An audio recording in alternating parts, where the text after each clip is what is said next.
Well, I want to ask your opinion. We've got a massive fight coming on. There's a clash of two heavyweights coming up on September the 21st, and we got AJ versus Triple D. They've had a little altercation in the sort of Gloves Are Off. Was it Gloves Are Off? That little show? It was Adi Oladipo, sorry, who was sat in the middle, and you had Frank Warren on one side and Yes. Eddie Hearn on the other side, and the two fighters. And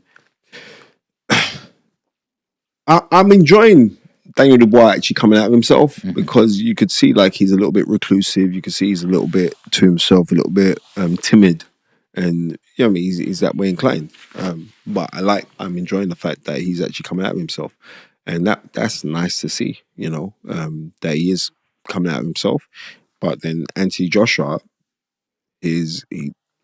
not like he's reinvented himself, but I think Anthony Joshua's kind of found himself again. He's found himself to say like, you know what, I'm not taking on nonsense from anybody. And so it's gonna be for a good fight as long as it lasts. How important is the build up to the fight? It's the most important thing because it's like this weekend, right? We've got Derek Chisora versus Joyce, right? And I'm telling anybody, make sure you get this on the short, Sean, right? Right? Because this is like, take a seat, and I'm with my guy Sean Land. Right? I'm letting you know this now. This weekend is going to be a barn burner. It's going to be a barn burner because you've got Joyce and Derek Chisora, and people looking at this fight like this fight ain't meaning nothing on paper because they're seeing one guy who's well past peak and another guy who's got knocked out twice by Zhang. So you're thinking, right, I'm telling you now, two old war horses make for a good fight. Forget about any media savvy or how boring they were on their head-to-head or anything else like this. I'm telling you this now. Reason being because that's all that these men know to do. And Derek Chisora doesn't bottle it from anyone. And Joyce, even though sometimes he fights on the back foot, he always he fights aggressively and he throws a lot of punches. It's going to be a very, very entertaining fight, and I'm so looking forward to it. So I've got to say a massive big up to Queensbury for putting this on, and like Riyadh Season doing great stuff. Absolutely. Joyce, like at one stage, I thought he was gonna be world champion. The way he was, he just like walked through everything. The guy could take every single punch. Yeah. Do you know what I mean? And then all of a sudden, he fought sort of Zhang, and poof, it was a bit of a shock. The easiest thing, Sean, is to look at this, right? That water can erode rock, right? And I never like when you hear, oh, well, this guy's so tough. He's got a granite chin. You see, because you're going to keep on taking shots. And I'm telling you, you're getting shots from big guys who are 210 up to 240, 250 in pounds. That's big 19 stone, 20 stone guys flying at you. It's going to take its toll eventually, right? That's what happens. It's going to take its toll eventually on you. And when it takes its toll, that's when you start getting knocked out. I like to hear when guys go, oh, well, this guy's got good chin. That's nice.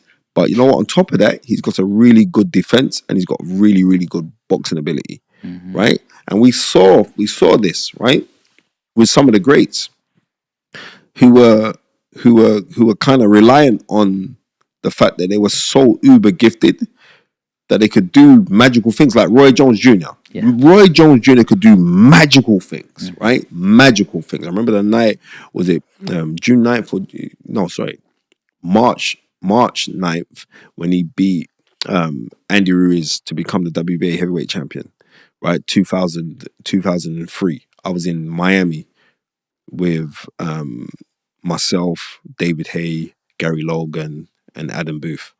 We were out there because David Hay was going to be fighting them, so we went out there for a training camp out there.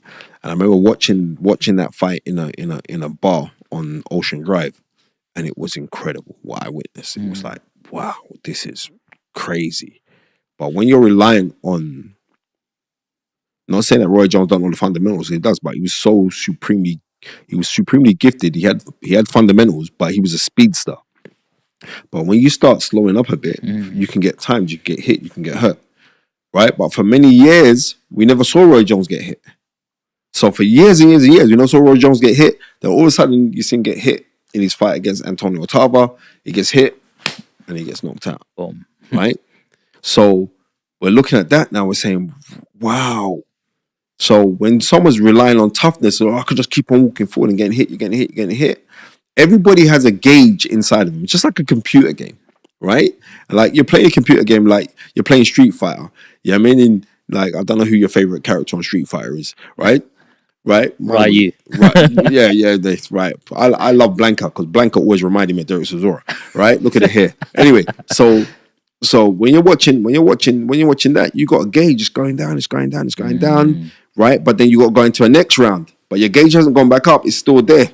It's gonna go down. It's gonna go down. It's gonna go down. So everyone's thinking, "Wow, you're so tough. You're so tough." Then eventually it's gonna go. So I like guys who practice the noble art. I'm a big supporter and lover of the noble art and scientific boxing. The mm, crash bang wob is okay, but I appreciate that. I appreciate that, but I don't. That doesn't. Doesn't. I don't go crazy over that. mm. Do you think that's what happened with Mike Tyson? We had that peekaboo style who's really good at his head movement and a real big puncher. But, you know, when he started getting a little bit older, his movement was left. So he's getting, you know, his movement was less. So he got caught more. Or what do you think the downfall of Mike Tyson was? I know you most probably watched an interview with Evander Holyfield when Evander Holyfield was saying like young Mike Tyson would move his head side to side on certain motion, and then as he got slower, as he changed trainer as well, he was with a guy called Kevin Rooney. Then he left. Him and Kevin Rooney broke up, and then he was working with Aaron Snowland. And when he was working with those guys, it's like the movement kind of stopped. So you could time Mike Tyson. When that goes, it's not like there's a comparison. Like Mike Tyson really had a really good chin. Mm, Right? You gotta think about it. He had a really, really good chin. But and using like Tyson as if we go back to November of 1986, sorry, when he beat Trevor Burbick in 2 rounds to become the WBC heavyweight champion of the world. A lot of people can talk about Mike Tyson. Well, Mike Tyson wasn't really that great. Mike Tyson was all that. I want people to realize this. When you were 20 years old, what were you doing? When you were 20 years old, at 20 years old, you can't even urinate straight, right? Right? I just want you to realize this, right?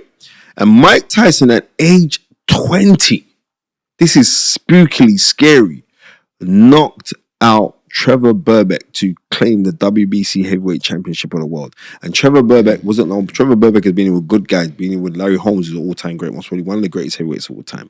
Beat Pinkland Thomas, who had one of the best jabs I have seen in heavyweight boxing since the great Sonny Liston, right? And he walked through Trevor Burbick like a hot knife through butter at 20.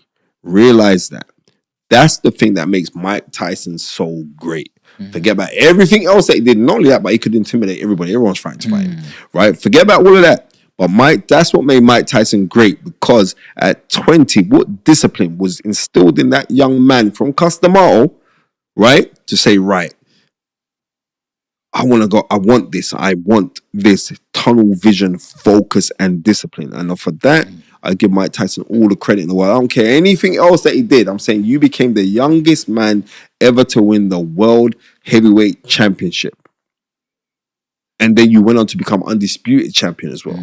You beat good men in Tony Tucker. You beat good men in Bone Crusher Smith. You beat good men in Tony TNT Tubbs. You fought good men, right? We're going to say, oh, but they weren't great. No, but they were good men. And technically, they're head and shoulders, a lot of those guys are head and shoulders technically above the heavyweights that we've got today. Even though heavyweight boxing changed now, right? Usyk is a different kind of monster, right? But I'm saying to you, but it is what it is. Mike Tyson's an all-time great, man. He's one of my favorite boxers ever. You know, he's just he's just I want to be like, I'm Mike Tyson, you know, I'm the best ever. Like, he was just so entertaining inside and outside of the ring. And the thing is, he just didn't give a shit. He was just him all the time. He just said what he wanted to.